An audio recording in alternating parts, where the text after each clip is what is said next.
Here's a few lines from Suzuki's new 4-stroke for 2-stroke program statement. To qualify for the program, the dealer must scrap/recycle the 2-stroke outboard engine. Do you gotta scrap them? Really?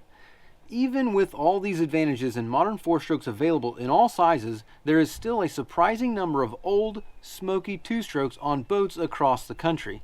This is something I wish I could Google to find out, but I can't. So I really want to know how many people are still running a 2-stroke on their boat. Let me know what you've got on your boat down below. I mean, we got the 90 right here, and this thing has a guaranteed lifespan of about 140 years. I mean, it is a Yamaha. It will run on water and bug spray if you would want it to, but back to the statement. To help our dealers move customers into clean burning Suzuki 4-stroke technology while getting as many old 2-stroke motors off the water as we can.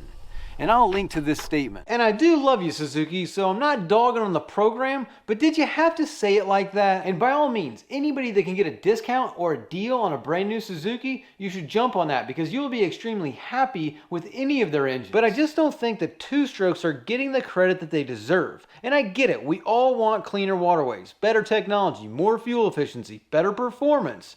There's not a real boater out there that doesn't want to preserve and protect the water. And I really just want to talk about why we still love a 2-stroke and the value that you actually get from a 2-stroke. I mean, honestly, not to point any fingers, but Suzuki, Tohatsu, Yamaha, they all produce and sell a 2-stroke engine still. You just can't buy them in the States and in some places in Europe and some other places around the world. Mercury doesn't make a 2-stroke, and I don't think Honda makes a 2-stroke either. But the simplicity of a 2-stroke goes a long way for many, many people. It's this simplicity that allows the average person to be able to fix it, diagnose it, and work on it without being a master technician. I mean, the simplicity of a 2-stroke is pretty user-friendly. You can DIY it in your driveway, in your garage. You can be able to fix it remotely. Like if you break down somewhere that you're far away, you won't need a computer and all these tools and to have all this information, this knowledge on how to diagnose and figure out the engine.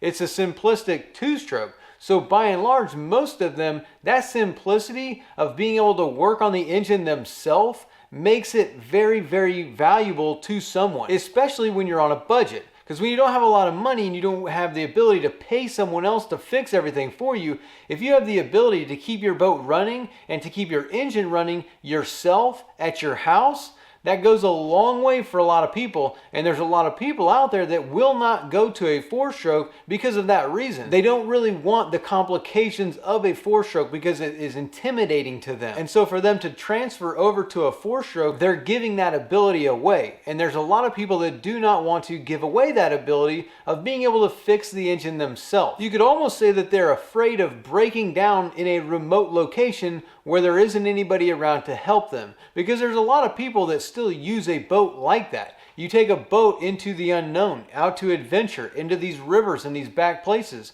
where there might not be cell phone reception. And to have a problem with an engine back there, this is something that intimidates people. Not saying that a 4-stroke is unreliable and is just going to break down out there. It's the fact that the person that has to work on it or the person that is operating the boat, they don't feel as comfortable trying to diagnose and fix the 4-stroke as they do the 2-stroke. And when you're used to only needing a 10mm socket, a water separator wrench, and a spark plug socket in order to fix your engine, I mean, that's all they want to carry. That's very comforting and people find value in that. And despite the public perception, there are actually still a lot of us out there that do like the smell and sound of a 2-stroke. I mean, who doesn't like the sound of a Mercury 2.5 liter rumbling in the water? And I think we could also probably argue the point that there are a lot of 2-strokes that are reliable. I mean, anybody that's going to say that that 90 Yamaha is an unreliable engine, I mean, you're not going to argue with that person anyway. There are tons of reliable engines out there that are still 2-strokes. They are still running, aren't they? So I think part of the misconception is that a lot of people hear the word 2-stroke and they think unreliable. Even though there are tons of reliable 2-stroke outboards out there, they are again still running, like that Yamaha 90, some of the Yamaha 140s, some of the Optimaxes, some of the HPDIs. I mean, you got all the E-Techs and the G2 technology. That G2 technology that came out, the last ones before the company went out of business, which we're not going to get into that discussion, was super, super high tech. They were very, very fuel efficient, which is something else that a lot of them had. And Optimax is super, super fuel efficient. And HPDI was super fuel efficient. And if you've got a 150, 200 HPDI still running, you should take care of that thing because it will last you for a long, long time. It is a good, reliable engine. And again, we're not dogging or bashing on Suzuki or the program. If you can go and get rid of your old two-stroke for a brand new four-stroke and it's in your budget and you can get a discount and a deal, you should do that. That is a phenomenal idea. But I just wish that two-strokes were given the credit that they truly deserve, and the power that you would get out of a two-stroke, there is something to say about that. And not to mention also that the price of a new outboard is extremely expensive. I mean, it truly is a rich man's game if you're going to go out and buy a brand new outboard. I mean, not everybody has 20, 30, 50, 100 grand sitting in the bank that they can just go and dispose of on a recreational hobby. It is probably one of the most expensive hobbies there is. So I think that the used market of used engines does still serve a very high purpose of someone being able to go and get a used engine, put it on their boat, and continue boating for many, many years for a cheaper price than they would be if they were to go buy a brand new engine. Because there's a lot of people out there that have a boat and have an engine, and they go boating every other weekend, and then the engine blows up, whatever happens, things fail, and then they go find a used outboard for 1, 2, 3 grand, put that on their boat, and they're still on the water and can go boating for only a couple grand, whereas if they were to repower, it would cost them like 20 grand, which is way out of their budget. So I think there's still value in the two-stroke market and the two-stroke outboards